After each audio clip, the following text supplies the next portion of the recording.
said, left your door open. Yeah, Ms. Murphy called. Cocktail hour? 6 bells. Your daughter is lovely. Takes after her mother.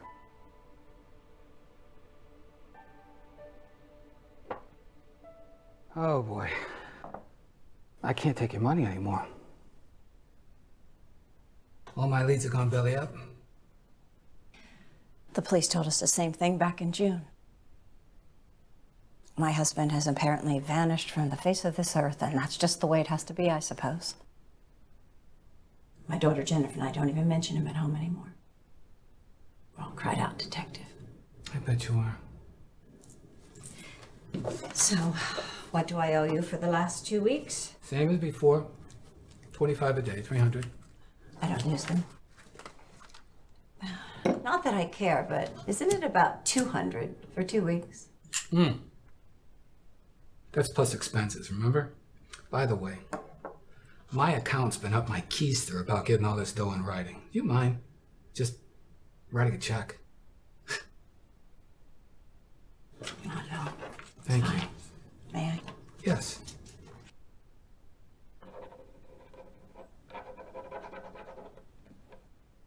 Well, thank you for everything. I know how hard you've worked on this case. And given the circumstances, you got much further than the police did. Well, at least you found a motive. Motive? Well, the gambling debts. You said that he owed money to the bookies. Oh, yeah, no. That wasn't enough for those guys. Bust a kneecap, yeah, but no. I think it was more personal. Somebody real close, I think. Anyway, I called you in here, go over my facts, tell you how I got what I got. Now, I have to be in Grosse Pointe in 15 minutes, so... Ma'am, this won't take long, hand to God.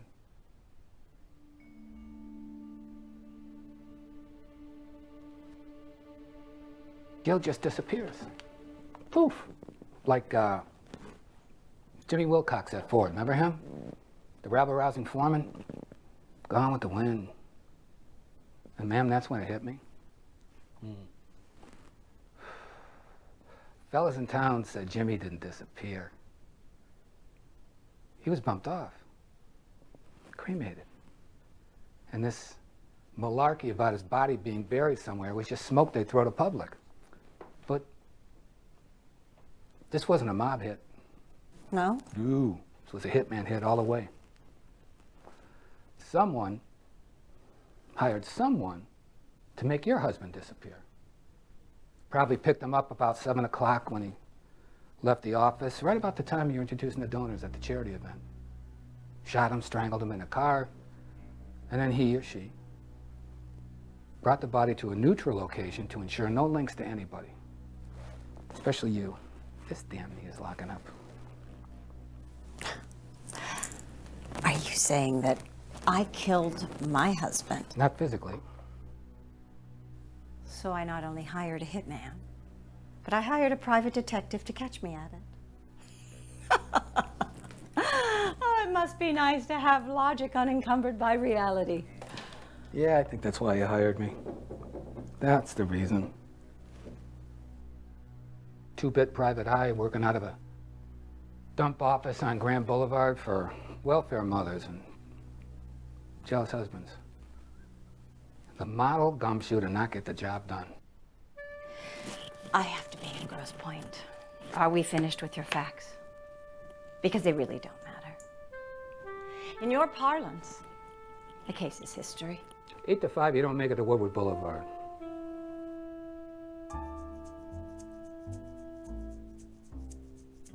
So, my deduction, based on these facts, please, was that if the body was torched, it had to be done at a place that did this anonymously. So I drive to a handful of crematoriums that do this. By the way, the extra money was for gas. And I find a place in Roseville called Potter's Field where they torch the bodies, no questions asked, as long as they're signed off for in a nighttime log.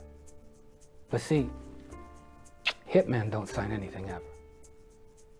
So someone else had to put their John Hancock on it, or in this case, Jane Hancock. Very similar to this one, the check he just wrote to me. Isn't that a funny thing? And then there was a pinky ring. Oh yeah, sterling silver pinky ring they found in one of those holding boxes for relatives that claim that kind of stuff. Did you know they had boxes like that? Bet you didn't. And the ring in the photos, this is the darndest thing, looked very much like the ring Gil was wearing in the family photos right here. See, not everything burns, Mrs. Danforth. A lot of people wear pinky rings. And a lot of people have the same handwriting. Yeah, well, that's for forensics. This knee is locking up again.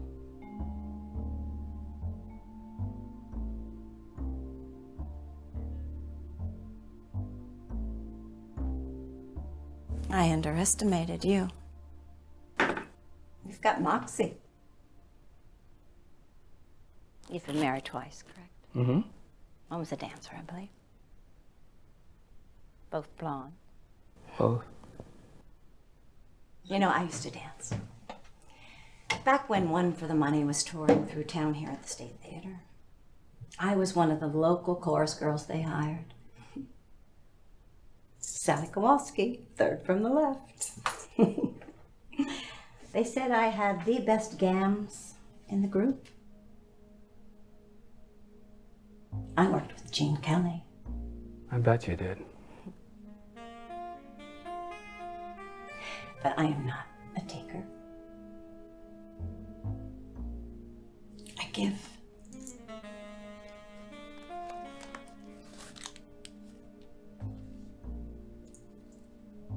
And this is how much I give. You've got a daughter to provide for. That should take care of 2 alimonies and child support for quite a while. Not to mention college. Holy mackerel, maybe even a new Buick.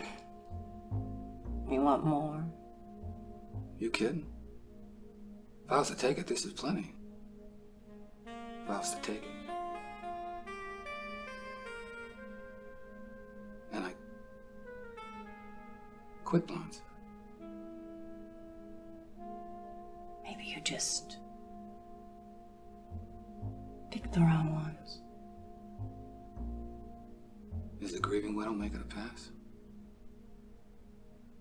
So is this all mine, or do I pay a pimp?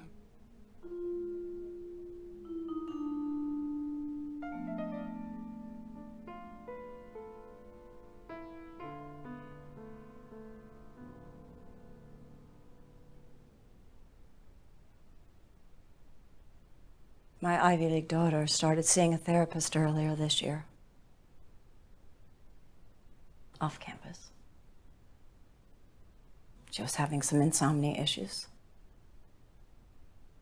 She went a few times, and then this therapist asked her about her relationship with her father. She said it was fine. Great daddy. Took her to Tigers games, played catch, shoots and ladders. Gil would always tickle her. I used to love to hear her laugh when he did. But then Jen remembered another version of the tickle game that Gil would play with her when she was about 5 and alone in her room. That was the game. For her to let him touch her. And for her not to laugh. And he would tell her that they had to take a shower together afterwards. To wash the tickles away.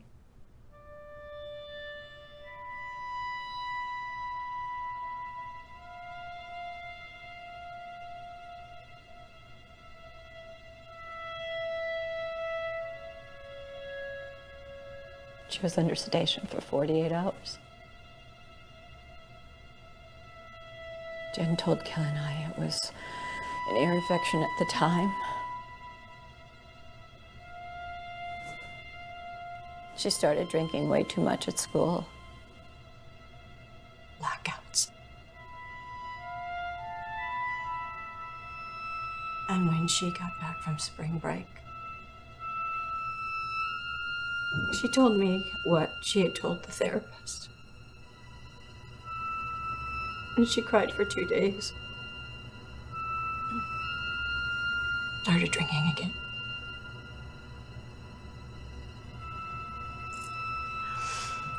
I was married to a stranger. A monster. And I never knew that until last spring.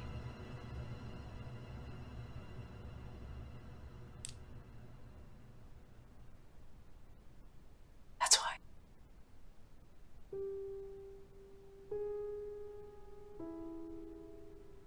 There were other options. All of them allowed him to live. Jesus. You know something? My old man worked right across the street. Right across the street at the Fisher Building. 16th floor. Sold steel, Detroit Alliance. Callaway's a name, steel's a game. And on Saturdays, he and his steel buddies would go golfing at the old Rambling Municipal in Oak Park, east side where I'm from, as you probably know. And they would get drunk, and I mean hammered, on those Saturdays. You didn't want to see my dad when he got home from golf. Trying to get the key in the garage door lock. And when I heard it, I scurried under my bed and I stayed in the bedroom the whole day, just the whole day. Because, you know, when I see him when he came home from golf, I used to greet him. I'd say, "Hey, Dad, how'd you play?" And he'd say, "Come here." I said, "What? Come here, shake your head." I said, "Dad," he said, "Shake your head, you dummy. Shake it." I shook it. And he said, "You hear the pea rattling around in there?" And then he asked me if I cut the grass. And if I forgot, he would take off his belt with these fake diamond studs on and he'd whip me. Hard. And then he would feel bad and try to make it up to me and hug me and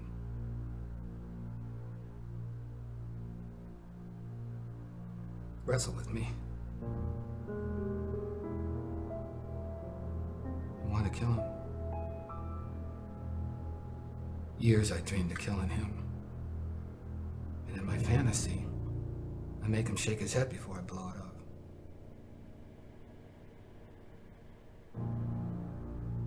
But that was just a dream, see? That was just a dream.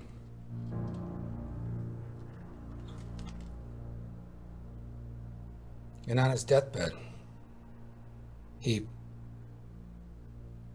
grabbed my hand really hard. Almost broke it. And he said, "Jimmy, forgive me, huh? Forgive me for everything." And I did. I forgave him for everything. It's not the same thing. I said for everything! I'm sorry. Huh? Want me to spell it out? I am so very sorry. Then you know, you understand. I had to make my fantasy real for her. I couldn't just turn the other cheek. He was in our home. It was wrong, and I had the money to make it right.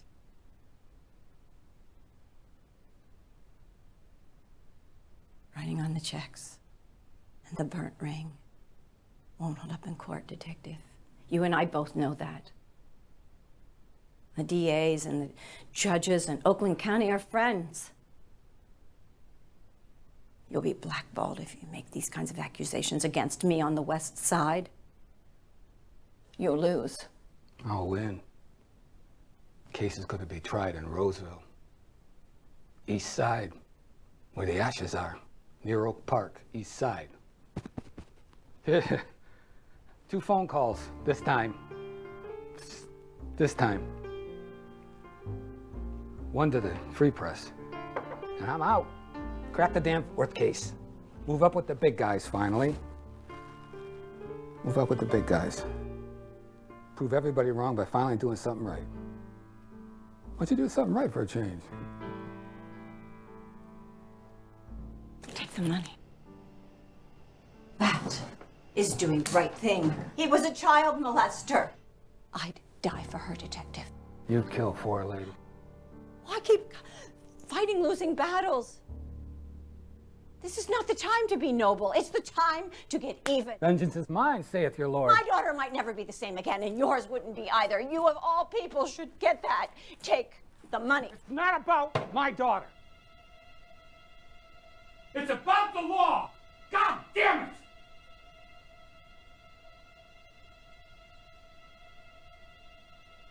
You think you're rich, you can knock people off?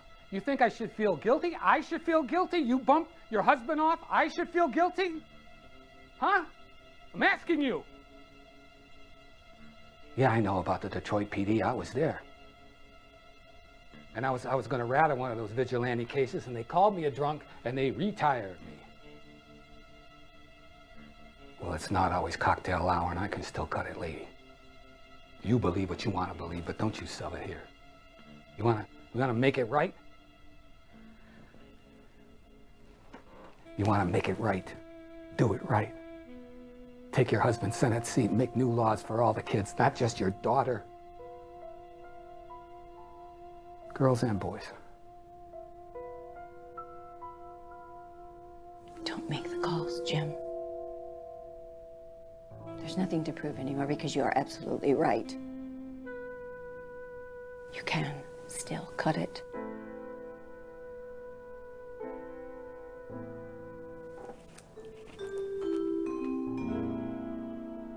Do the right thing. It's okay to win.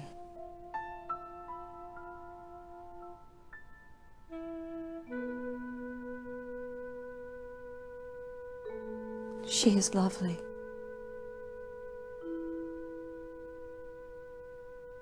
I bet you're a good